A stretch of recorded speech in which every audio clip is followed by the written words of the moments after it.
Welcome to Code Dreamer. This is our 8th part of Java tutorials, and in this tutorial we will be studying about switch statements. So if you have not watched our previous video in which we have learned about Java control structures, so go watch out there as well. So here we are still on our basic section, so let's proceed. So why switch statements?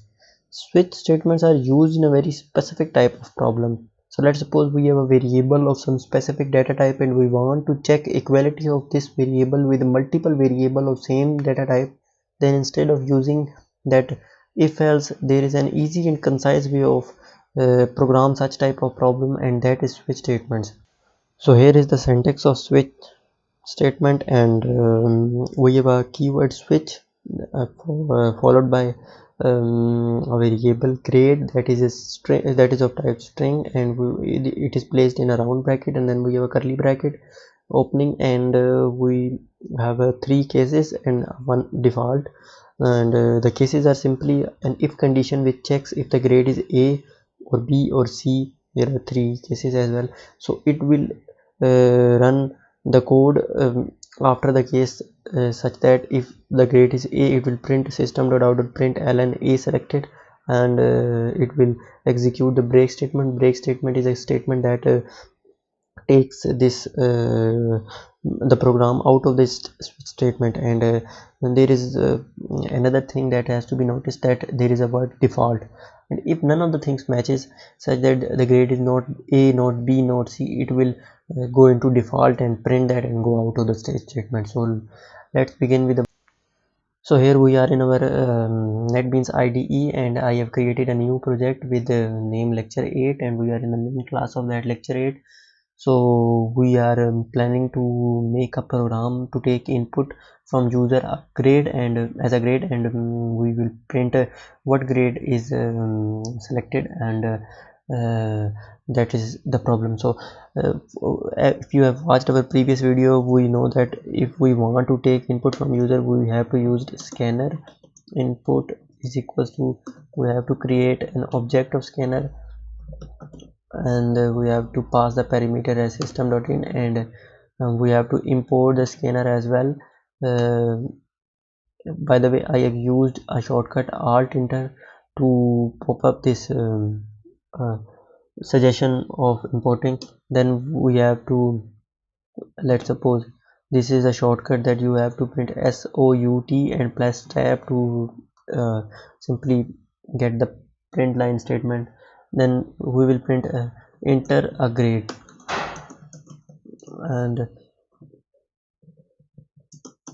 we will not go to the next line such that the user will have to enter the number after this, and then we have to store that input. So let's suppose the input is grade, and we will use input dot next for string. We have learned these things.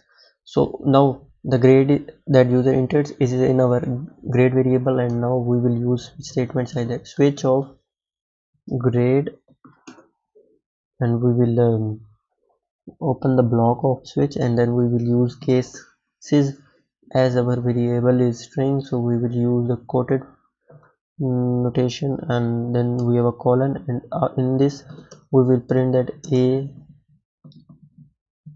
a selected, let's, and we will break this to move out of the statement. In other case, if the case is, let's suppose B, it will print system.out.print B selected, and also clicks breaks. And let's suppose we have a case C, then we will also print system.out.print C selected, and we will also write statement break. And there is another thing that we noticed in our theory as well, that there is a word default. Default means if none of these things matches, it will print this and go out to the statement that no match, let's suppose.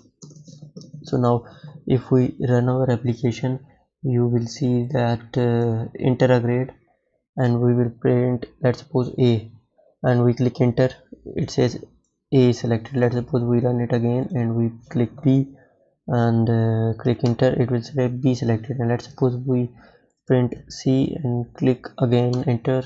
It will print C. Let's suppose we print a number that is not our we have checked, so it will say no match. So this is how we use sketch. Basically, if there are multiple, let's suppose 10 to 15 equality checks that you want on some variable, some specific type, so switch statement helps in these conditions. So that's it from our so our next video will be on loops. So like the video, comment out your feedback if you have watched this and have any question, and please subscribe my channel and click on the notification bell icon as well, so that whenever I post some video you will be notified by it, and you will be the first to get the video.